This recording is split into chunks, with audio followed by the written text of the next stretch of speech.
Hello students, आज का हमारा टॉपिक है क्वेश्चन है लेख कला के विभिन्न सोपानों का वर्णन कीजिए।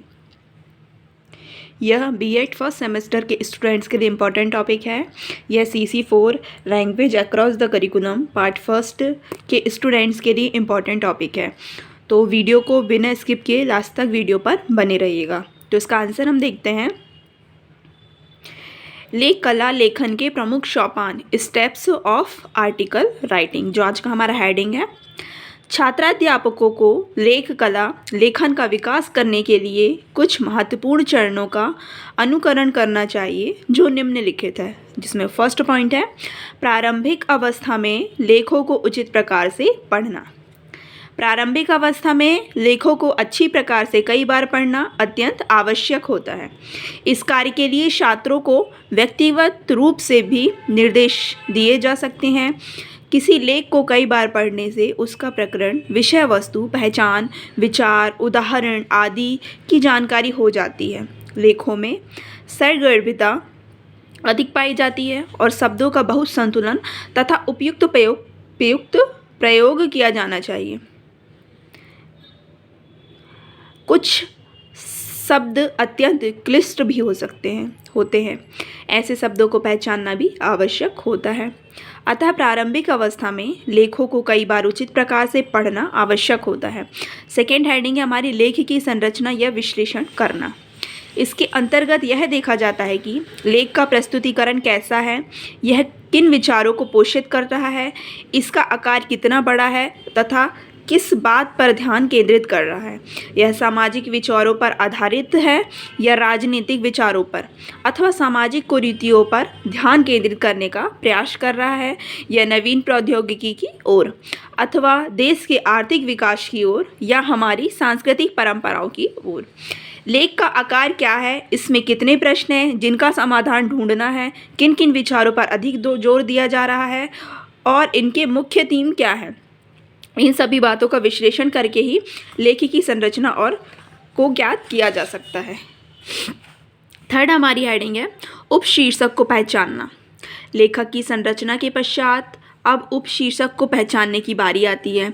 इस समय तक लेख को कई बार पढ़ा जा चुका है। लेख मुख्य रूप से किन विचारों पर आधारित है और इसके उपशीर्षक क्या क्या हो सकते हैं, इस बात की जानकारी छात्र को हो चुकी होती है।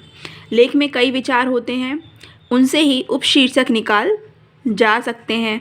लेख का विस्तार करने की दृष्टि से यह उपशीर्षक विशेष महत्व रखते हैं। लेख की लेखन कला का विकास करने के लिए शीर्षक तथा उपशीर्षक दोनों को ज्ञात करना आवश्यक हो जाता है। लेख को जितनी बार हम पढ़ते जाते हैं, कुछ नवीन बिंदु हमारे समक्ष स्पष्ट होते हैं।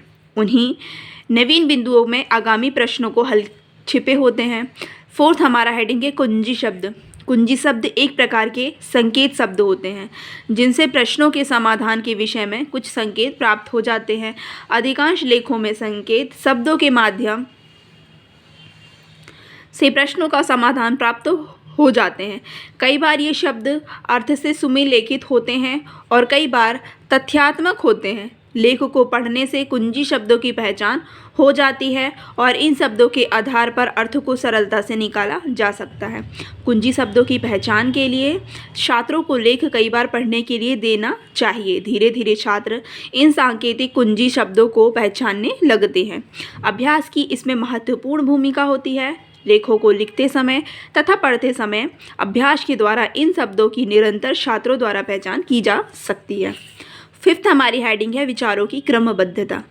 लेख में विचारों की क्रमबद्धता का विशेष महत्व होता है। विचार बिखरे हुए हो सकते हैं।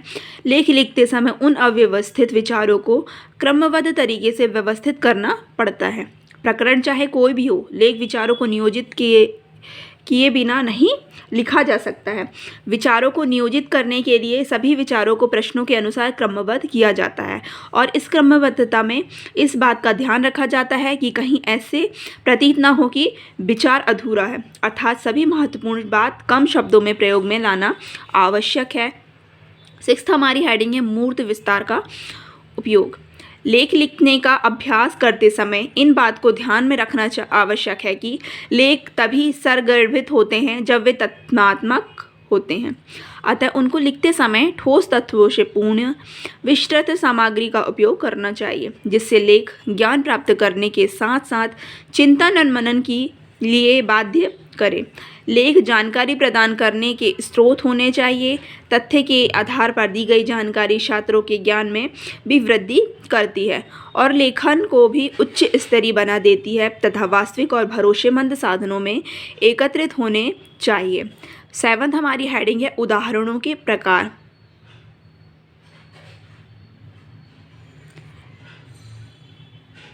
उदाहरण प्रमुख रूप से 2 प्रकार के होते हैं। फर्स्ट शाब्दिक वर्बल, इनमें निम्न लिखे जाते हैं कहानी, कथक, घटना वर्णन, चुटकुले, कविता, लेख। सेकेंड है अशाब्दिक नॉन वर्बल, इनके अंतर्गत आते हैं वास्तविक मानचित्र, मॉडल तथा चित्र, मानचित्र व रेखा चित्र, प्रायोगिक प्रदर्शन। नेक्स्ट हमारा हेडिंग है उदाहरण कौशल के घटक कंपोनेंट्स। उदाहरण कौशल के प्रमुख घटक निम्न प्रकार हैं। उदाहरणों की सार्थकता, उदाहरणों की सरलता, उदाहरणों की रोचकता, आगमन उपागम का प्रयोग, निगमन उपागम का प्रयोग, छात्रों से उसी प्रकार के अन्य उदाहरणों को प्रस्तुतिकरण, उदाहरणों तथा सांख्यिकी प्रतिनिधित्व का प्रयोग करते समय छात्राध्यापकों को जोड़े में कार्य करने के लिए ही निर्देशित करना चाहिए। इससे विचारों का आदान प्रदान होगा तथा एक शैक्षिक वातावरण का निर्माण होगा। जोड़े में कार्य करने से छात्राध्यापक एक दूसरे को अच्छी तरह समझ पाएंगे, छात्राध्यापकों को एक दूसरे के अनुभवों का लाभ होगा, वहीं उनमें जोश और क्रियाशीलता भी बनी हुई रहेगी। इनमें प्रयोग कार्य सफलतापूर्वक संपन्न होगा। कई बार छात्रों को प्रयोग में आगे बढ़ने का रास्ता नहीं सूझता है। ऐसी स्थिति में शिक्षक का निर्देशन तथा पथ प्रदर्शन हर कदम पर छात्र को सहायता प्रदान करने के लिए तत्पर होगा। उदाहरणों का प्रयोग कहाँ पर करना है तथा किस प्रकार सांख्यिकी गणना किस प्रकार को निकालने में लगेगी, इस सभी समस्याओं का समाधान जोड़े के रूप में करने से सरलता एवं सुगमता हो सकेगा। प्रयोग संबंधी विभिन्न समस्याओं का समाधान जोड़े के रूप में छात्र अध्यापक संपूर्ण सफलतापूर्वक कर सकेंगे। तो ये आज का हमारा क्वेश्चन था। तो अगर आपको ये वीडियो पसंद आई हो तो प्लीज़ वीडियो को लाइक करें, शेयर करें और अगर आप मेरे चैनल पर नए हो तो प्लीज़ चैनल को सब्सक्राइब करें। इसी तरह की वीडियोस आपको आगे भी देखने को मिलेंगी। Thank you.